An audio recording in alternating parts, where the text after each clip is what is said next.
to Senator Coons and his staff, it's been a pleasure. I enjoyed this process with Senator Leahy and Senator Coons and his staff. It's been a pleasure. We're trying to create influence for America without having to kill people all the time. Soft power is a good thing. If you have influence in parts of the world other than military force, you're probably safer. We have a lot of allies in this world that need our help. This bill is $3.3 billion foreign military financing program for Israel. To those who believe that we should always look inward, that leads to more war, not less. Having robust systems to combat threats outside the country before they get here makes us all safer. Helping Israel makes us all safer. $1.65 billion for military and economic assistance to Jordan. Jordan, while not perfect, is part of the solution, not the problem. We cannot live in a world safely as Americans if we don't deal with other people in the world. When you find an ally, you need to help them. When you find a threat, you need to deal with it. The Al Hall Action Plan. Most people have no idea what I'm talking about. Senator Sheen does, Senator Collins, and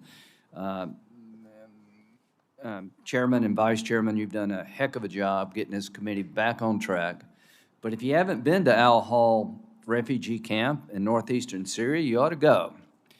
It is a ISIS breeding ground. There are 60,000 people there being housed in very difficult circumstances, and they actually had underground ISIS training camps. This is where we took the brides of ISIS fighters that were killed, their families were put there. We also put the families of the Yazidis who were slaughtered by the ISIS fighters in the same camp. This is a nightmare in the making, and the money we're spending hopefully will head off a catastrophe. I'd rather try to do something about it than to ignore it. $1.9 billion to implement the Indo-Pacific strategy. What does that mean? We talk a lot about China, but we'd better do more about China. I'd like a bigger Navy. We have a strategy to try to contain China and support our allies. That takes some money, particularly island nations that are being under siege. The Developmental Finance Corporation is one of the most creative ways to help people. It's a public-private partnership that will take public money and leverage it in the private sector so the private sector can come in and do some developmental aid without taxpayer dollars, and it's actually working. The outcomes are unbelievably good, and we need to do more of this, not less. I could go on for quite a while. There's $125 million to counter the flow of fentanyl into our country.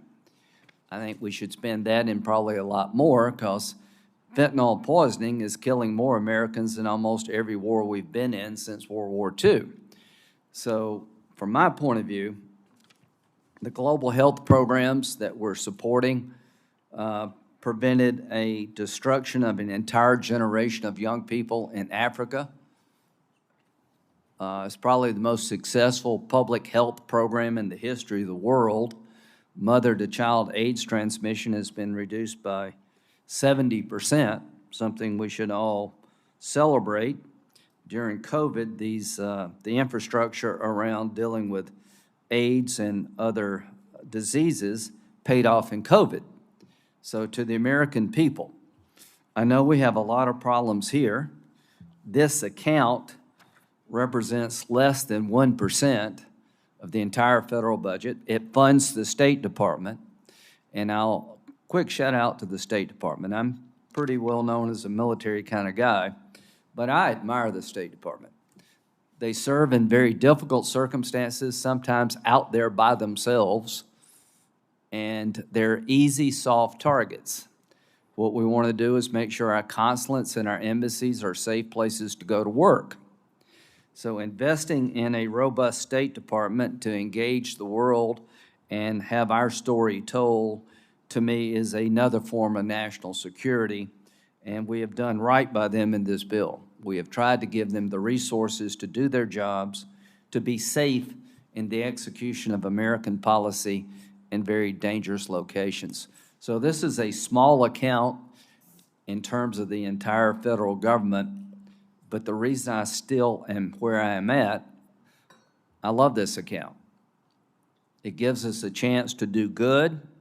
It gives us a chance to stand up to the bad guys. It gives us a chance to help our friends. And that's why I am supporting this markup.